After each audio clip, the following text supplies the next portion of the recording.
tangan gitu. Karena kan Kak Sarah yang ngalamin. Tapi apa yang akhirnya yang tadinya Kak Sarah kecewa, pastinya sedih, pastinya berat, akhirnya bisa melihat hal yang lebih baik gitu, melihat Tuhan di tengah-tengah kejadian-kejadian yang bisa dibilang kayak secara manusia buruk ya. Itu gimana tuh Kak? Iya, jadi pada saat, nah itu yang aku bilang kemo ke-9 dan mungkin triggernya adalah waktu aku diputusin pacar. Cuman sebenarnya gambaran besar itu banyak, nggak hanya karena diputusin. Jadi aku jadi kayak lebih flashback lagi gitu. Tuhan izinin aku jalan ini kenapa ya gitu. Kenapa di umur aku yang masih muda aku harus ngerasain sakit seberat ini gitu, dan banyak hal yang buat aku jadi kehilangan kan, selain pekerjaan atau banyak lagi sih sebenarnya. Tapi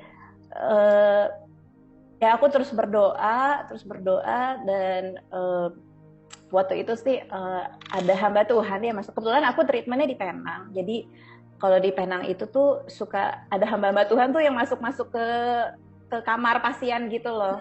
Nah, terus nih ada satu hamba Tuhan, dia random, terus dia ngomong bahwa dia cuma ngomong bahwa kamu tuh sakit tuh bukan karena kamu buat dosa gitu.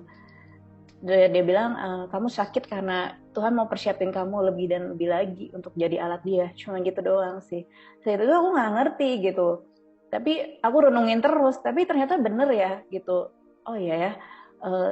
Harusnya no matter what the circumstance, apapun keadaannya, lagi kita misalnya kita banyak duit atau kita lagi nggak ada duit atau kita lagi sehat, kita lagi sakit, itu kan nggak halangin kita untuk menjawab apa yang Tuhan udah percayakan sama kita, menjawab panggilannya Tuhan gitu. Jadi pada saat itu aku langsung ada turning point di situ. Oh iya, aku yakin kok di saat aku sakit gini nih berarti ada yang Tuhan mau rencanain atas hidup aku gitu. Nggak mungkin kayak biasa-biasa aja hidup aku, karena aku percaya bahwa Tuhan juga nggak manggil kita untuk kehidupan yang lebih mudah gitu, tapi pastinya kehidupan yang lebih penuh pengharapan dan kemenangan.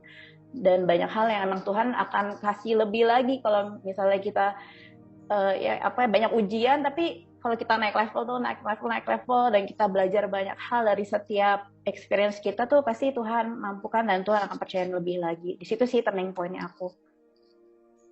Wow, keren banget.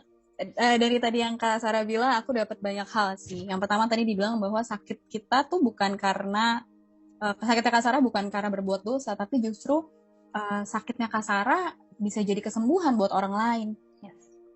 Kadang-kadang kita pikir sakit kita, apa yang kita rasakan, sakit tubuh, jiwa yang kita alami, kita pikir mungkin kayak Tuhan, apa sih salah gue gitu. Suka kita bertanya sama Tuhan. Betul. Why me gitu. Tapi ketika kita tahu, kita percaya bahwa even our pain has a purpose gitu. So, luka kita, sakit kita tuh punya tujuan. Yes. Keren banget sih Kak. Dan yang tadi Kak Sarah bilang katanya Tuhan bukan manggil kita buat hidup yang lebih mudah, tapi lebih berpengharapan. Karena hidup yang lebih, ya kita memang nggak dipanggil di dunia ini untuk sesuatu hal yang akan gampang. Yes. Tapi kan Tuhan bilang bahwa di dunia ini banyak pencobaan, banyak pencobaan, tapi Tuhan sudah mengalahkan dunia. Yes. Dan kalau Tuhan udah mengalahkan dunia, kita pun tahu kita jalan bersama siapa. Jadi memang kalau hidup kita nggak mudah, kayak ya nggak usah kaget ya Kak. Iya, betul. Emang bukan dipanggil buat hidup gampang di dunia ini, tapi justru semakin sulit, semakin kelihatannya nggak ada harapan, tapi semakin besar panggilannya Tuhan dalam hidup kita. Betul. Wow, banyak ujian dan akhirnya kita naik level. Justru kalau misalnya kita belum hidup nyaman, ternyata bukan berarti aman kan. Yes, betul sekali. Apa yang Kak Sarah alamin, banyak yang nggak nyaman, banyak yang nggak enak, tapi justru dari situ Kak Sarah, aku bisa bilang yes sama Tuhan ya. Yes. Bilang yes sama callingnya Tuhan melalui hidup Kak Sarah. Wow. Dan untuk hal itu bisa terjadi Kak, aku percaya bahwa itu butuh courage kan, butuh keberanian. Nah, betul. Kenapa Kak Sarah akhirnya bisa dibilang punya keberanian? Karena itu pasti nggak gampang kan? Betul. Itu yang tadi kita ngobrol itu nggak gampang, tapi akhirnya ambil keberanian Apa sih Kak yang bikin Kak Sarah berani buat bilang yes sama Tuhan? Ya, aku bisa bilang aku berani untuk menjawab, ya Tuhan, aku mau, Tuhan panggil.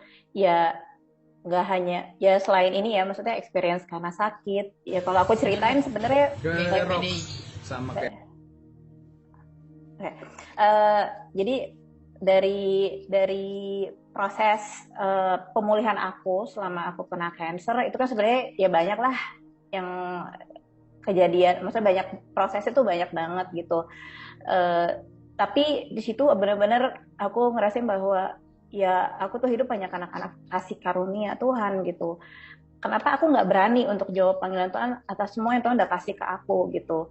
Sebenarnya itu yang tadi Devi juga bilang kan, kita bisa punya respon hati yang berbeda gitu. Kita bisa terus-terusan mengeluh, bisa terus-terusan untuk apa ya, ngeratapin kenapa sih aku mesti ngalamin kayak gini, kenapa aku mesti gini A, B, C dan D. Tapi kita juga bisa punya postur hati yang berbeda gitu, bahwa kita terima apa yang Tuhan izinkan terjadi dalam hidup kita, karena kita tahu bahwa Tuhan tuh nggak pernah ninggalin kita. Kita tahu bahwa ada hal-hal yang Tuhan mau kasih tahu buat kita, ada hal-hal luar biasa yang Tuhan mau tunjukin di hidup kita, sehingga kapasitas iman kita semakin besar, terus kita punya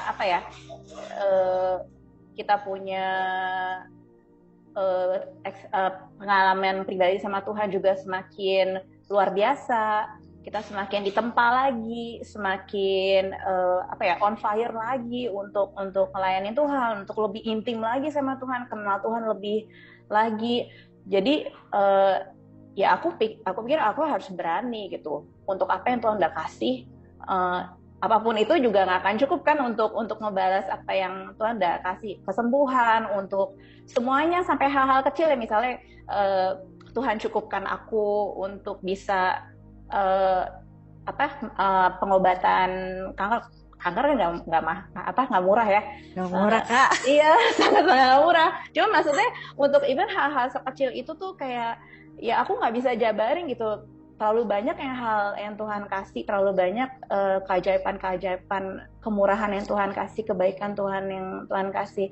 Aku pilih untuk punya postur hati, aku mengucap syukur untuk apapun keadaan aku mau mengucap syukur untuk apapun yang nanti Tuhan akan suruh aku gitu. Makanya aku pilih courage untuk yes Tuhan, apapun itu aku mau jalanin gitu. Mau sakit mau enggak, mau bokeh mau enggak, kayak gitu.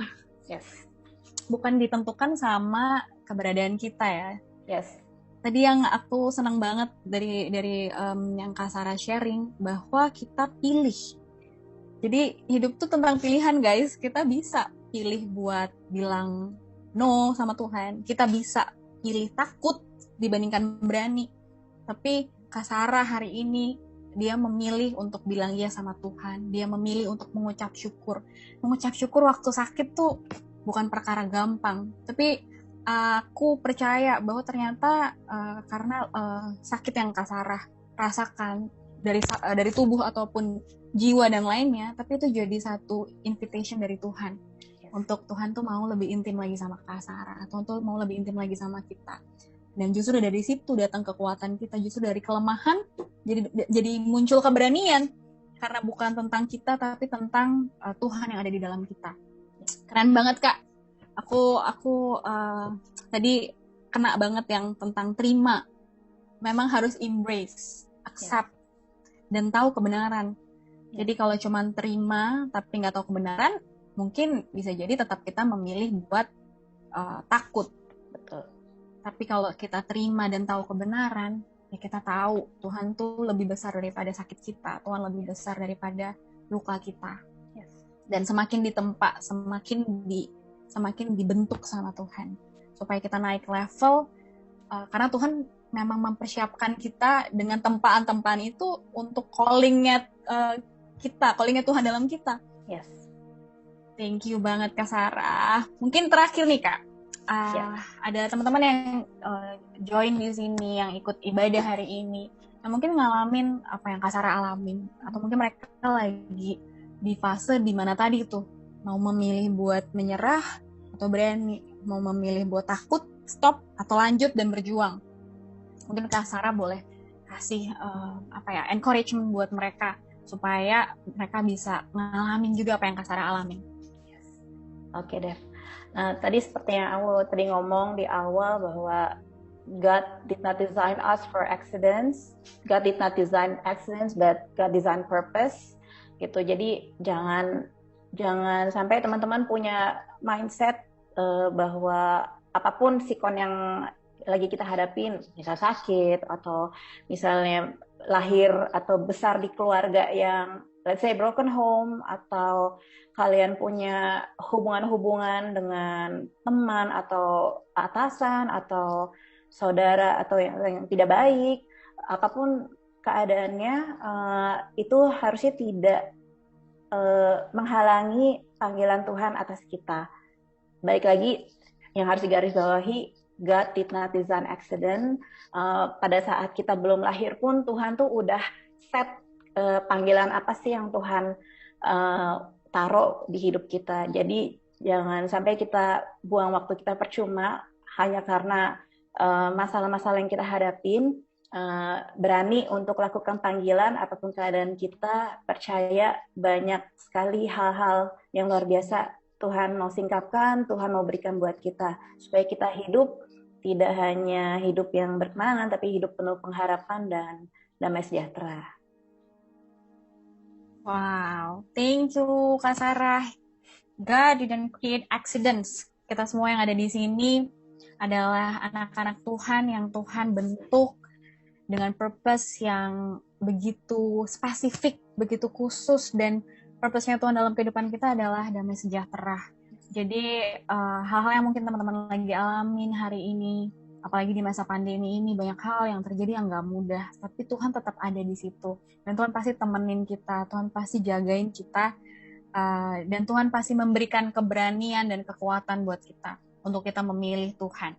Karena bukan kita yang milih Tuhan sebenarnya, tapi Tuhan yang terlebih dahulu memilih kita. Tapi gimana respon kita? Wow, thank you Kak Sarah. Thank you so much. Thank you. Love you Kak Sarah. Love you too, Dev. Love you all. Oke, teman-teman, aku percaya dan yakin banget bahwa kalian diberkatin banget, dikuatin banget, terbakar banget hari ini sama apa yang Kak Sarah udah bagiin. Dan aku cuma mau bilang bahwa setiap apa yang kalian dengar hari ini itu nggak ada yang kebetulan. Ada maksud Tuhan dan ada rencana Tuhan yang Tuhan mau sampaikan buat kalian. Yang kalian harus lakukan adalah buka hati. Jangan kerasin hati kalian, tapi buka hati. Terima sebanyak-banyaknya